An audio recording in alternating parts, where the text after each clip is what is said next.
क्या आप जानते हैं कि एक ऐसी यूनिक हैबिट है जो हर सक्सेसफुल आदमी ने कही है कि वो हैबिट उनके पास स्टार्टिंग से थी, जब उनके पास कुछ भी नहीं था, जब उन्होंने कुछ अचीव नहीं किया था। गेस कीजिए कि वो हैबिट क्या है।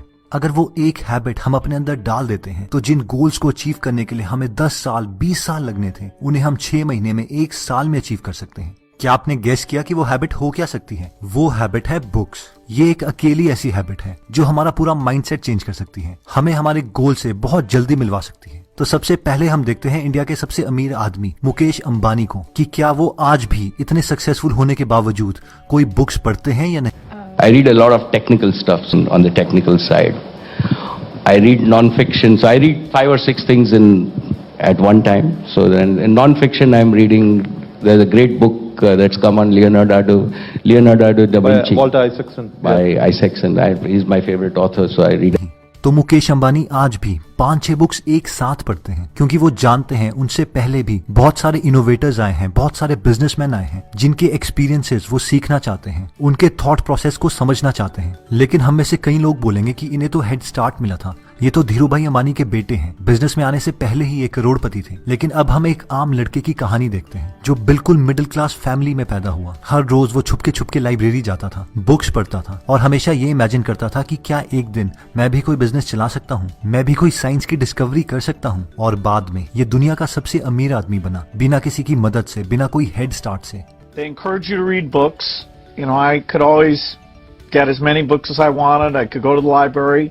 Early reading lets you imagine all these situations and start to think of yourself. You know, could I ever run a business? Could I ever discover something in science? जो मेरी सबसे favourite story है वो है Elon Musk की। क्या आप जानते हैं इलॉन मस्क एक ऐसा लड़का है जिसकी माँ उसे बचपन में बहरा समझती थी क्योंकि वो हमेशा खोए खोए रहते थे। उनके स्कूल में उनके क्लासमेट्स उन्हें बहुत तंग किया करते थे। एक बार जब वो अपने क्लासरूम के बाहर बैठे थे तो एक लड़का पीछे से आया और उसने जोर से इलॉन मस्क के सर पे लात मार दी, जिससे वो सीढ़ियों से गिर गए और उनके सर से खून निकलने लगा। उसके बावजूद सारे लड़के उन्हें किक मारते रहे और वो बेहोश हो गए। पूरे स्कूल टाइम में वो डर डर के स्कूल जाते थे और उन्होंने बुक्स को ही अपना बेस्ट फ्रेंड बना दिया। अब सबसे इंटरेस्टिंग बात यह है कि इलॉन मस्क ने बचपन में एक फिक्शनल बुक पढ़ी थी जिसका नाम है हिचहाइकर्स गाइड टू गैलेक्सी, जिसमें एक लड़का आर्थर डेंट बहुत सारे प्लैनेट्स विजिट करता है, अपनी गैलेक्सी घूमता है। इस बुक ने इलॉन के दिमाग में इतना इंप्रेशन क्रिएट किया कि दूसरे प्लैनेट में जाने का उनका मेंटल बैरियर ही खत्म हो गया और उन्हें ये बहुत नॉर्मल बात लगने लगी। जहां पर कोई भी प्राइवेट कंपनी एक स्पेस की कंपनी बनने से बहुत डरती थी, इलॉन मस्क ने $1 बिलियन कंपनी खोल डाली जिसका नाम दिया स्पेसएक्स, जिसका मिशन ही मार्स में जाना है और ह्यूमन स्पीशीज को इंटरप्लैनेटरी बनाना है। अभी इन्होंने रॉकेट्स में इतनी डेवलपमेंट कर ली है कि इनके रॉकेट्स स्पेस में जाके सैटेलाइट लॉन्च करके वापस धरती पर वर्टिकल आ जाते हैं। इलॉन मस्क अभी भी बहुत लोगों की बायोग्राफीज पढ़ते हैं ताकि ये उनसे कुछ सीख सके। I like biographies in general. Biographies, I think, are really always, really interesting read. I think you learn a lot depending upon, whose life you're reading about. There are lots of lessons in there. I read Isaacson's biography of Jobs, which I thought was quite interesting. And I actually really liked his biography of Benjamin Franklin, who I would say is certainly one of my heroes. He seemed like a really great guy. और mister Shashi Tharoor ने तो अपने 13वें साल में ही 365 days में 365 books पढ़ डाली। इसीलिए उनका इंटेलेक्चुअल लेवल एक एवरेज इंसान से 10 गुना ज्यादा है। I think I was reading, and there was one particular year, I think the year of my 13th birthday, that I decided to set myself the challenge of finishing 365 books in 365 days, and I did, and I kept a list at that point to prove it. So, I was a voracious and rapid reader. तो अब सवाल ये आता है कि क्या book पढ़ने का इतना ज्यादा फायदा है? बुक पढ़ने का इससे भी ज्यादा फायदा है। आप अपनी जिंदगी के कम से कम 10 साल बचा सकते हैं अगर आप एक सही बुक पढ़ ले तो। अगर आप बिजनेस में इंटरेस्टेड हैं तो आप रिच डैड पुअर डैड पढ़ सकते हैं, लीन स्टार्टअप पढ़ सकते हैं, hard things about hard things पढ़ सकते हैं, या फिर मिलियनेयर रियल एस्टेट इन्वेस्टर पढ़ सकते हैं। इन बुक के ऑथर्स कोई MBA प्रोफेसर नहीं है जिन्होंने कभी बिजनेस किया ही नहीं और आपको सिर्फ यूजलेस थियोरीज बताते रहेंगे। ये लोग आपको रियल एडवाइस देंगे। इन लोगों ने खुद लाखों के करोड़ों के बिजनेस किए हैं और शुरुआत एक बिल्कुल आम इंसान से की थी। ये जानते हैं कि मार्केट में क्या चलता है, आपकी साइकोलॉजी क्या होती है, हम कब हार मान लेते हैं और कौन सी गलतियां करते हैं।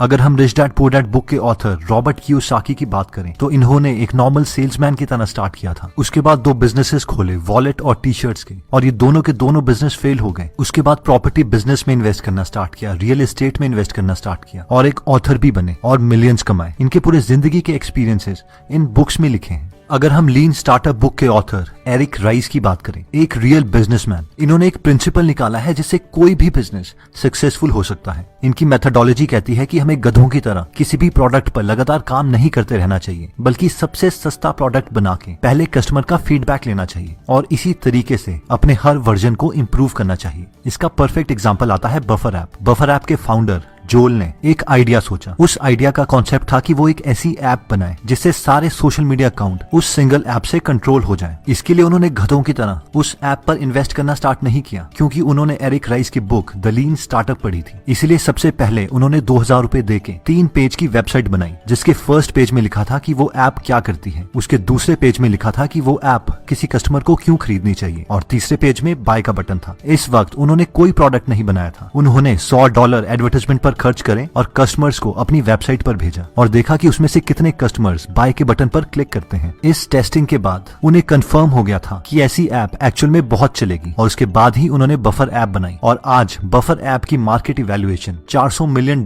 की है। और याद रखिए कि इस ऐप को स्टार्टिंग में टेस्ट करने के लिए उन्हें सिर्फ 2000 रुपए स्पेंड करने पड़े थे। अगर वो डायरेक्टली ऐप बना देते और वो ना चलती तो उनका करोड़ों का नुकसान हो जाता। इमेजिन करिए कि इस सिंपल सी गलती की वजह से कितने बिजनेसेस फेल हो गए होंगे, और उसमें आप भी हो सकते थे। Hard things about hard things book के ऑथर बेन होरोविट्ज बताते हैं कि जब भी आप कोई कंपनी खोलते हैं, कई बार ऐसी सिचुएशंस आती है जब आपको लगता है कि सब कुछ गलत हो रहा है। उस वक्त आपकी डिसीजन मेकिंग क्या होनी चाहिए, आप उन प्रॉब्लम्स को कैसे सॉल्व कर सकते हैं। क्योंकि खुद ये एक नॉर्मल इंजीनियर थे और इन्होंने एक कंपनी खोली थी ऑप्सवेयर। उस वक्त इन्होंने जो भी गलतियां करी वो सारी इस बुक में बताई गई है प्रिंसिपल्स की फॉर्म में। और 2007 में यही कंपनी HP ह्यूलेट पैकर्ड को बेची गई थी $1.6 बिलियन में। अगर हम millionaire real estate investor book के ऑथर गेरी केलर की बात करें तो ये बुक लिखने के लिए गेरी ने 100 मिलियनेयर रियल एस्टेट इन्वेस्टर्स को बुलाया, उन सब के प्रिंसिपल्स को जॉट डाउन किया और फिर ये बुक लिखी। इसमें एग्जैक्टली बताया गया है कि कैसे हम ऑलमोस्ट जीरो मनी से एक पूरा प्रॉपर्टी का बिजनेस स्टार्ट कर सकते हैं, और कैसे कैसे हमें कोई भी प्रॉपर्टी खरीदनी चाहिए, क्राइटेरिया क्या होना चाहिए, ताकि हर साल हम रेंटल इनकम से 7 करोड़ रुपए तक ले सके।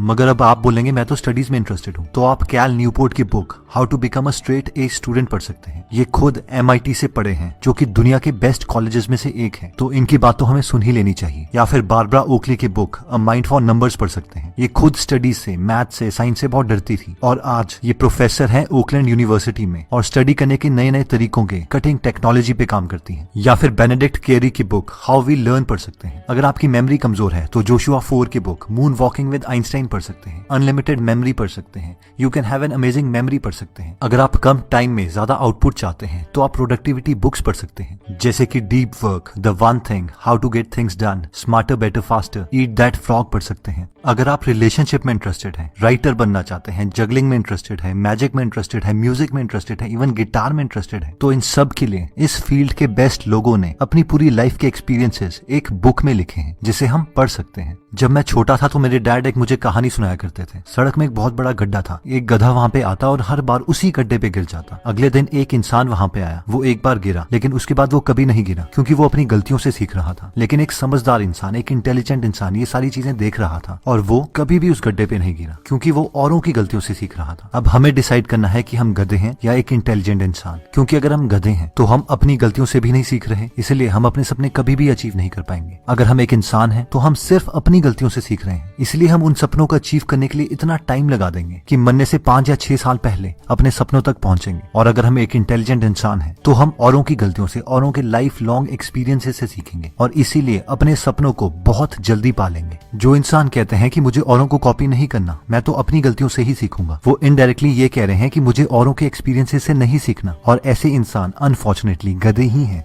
अब आप में से कई लोग ये बोलेंगे कि सर एक बुक तो 300 पेजेस की होती है और मैं एक अच्छा रीडर नहीं हूँ, इसके लिए तो मुझे महीनों लग जाएंगे। या फिर जब भी मैं कोई बुक पढ़ता हूँ तो मेरे फ्रेंड्स मुझ पर हंसने लगते हैं। अगर मैं बिजनेस बुक पढ़ता हूँ तो वो कहते हैं क्यों भाई करोड़पति बनेगा, और हंसने लगते हैं। या फिर हम में से कई लोगों को यही नहीं पता कि हम किन बुक से स्टार्ट करें। तो मैं कल की वीडियो में आपको एक पर्सनल मेथड बताऊंगा जो मैं खुद बुक्स पढ़ने के लिए यूज करता हूँ। वो मेथड यूज करके ना ही कोई आप पे हंसेगा, ना ही आपको एक बुक पढ़ने के लिए ज्यादा टाइम लगेगा। और साथ में मैं आपको 30 बुक्स के नाम बताऊंगा और उनकी शॉर्ट समरीज दूंगा, जिन्हें पढ़ के आप डिसाइड कर सकते हैं कि स्टार्टिंग में आप कौन सी बुक पढ़ना चाहते हैं। आप कमेंट सेक्शन में लिख के ये बता सकते हैं कि आपको क्या लगता है और कौन से रीजंस हैं जिसकी वजह से हमें बुक पढ़नी चाहिए, या फिर आप अपनी कौन सी स्किल इंप्रूव करना चाहते हैं और किस टॉपिक पर बुक पढ़ना चाहते हैं। दोस्तों, अगर आप फ्री में हिंदी ऑडियो बुक समरी सुनना चाहते हैं तो डिस्क्रिप्शन में दिए हुए लिंक पे जाके आप हमारी गीगल ऐप डाउनलोड कर सकते हैं। वहां पे आप फेमस बुक सुन सकते हैं जैसे कि the miracle morning, you can and you will, how to make friends and influence people, E myth revisited, 0 to 1, Chanakya Niti, the one thing, power of habit, wings of fire, the monk who sold his Ferrari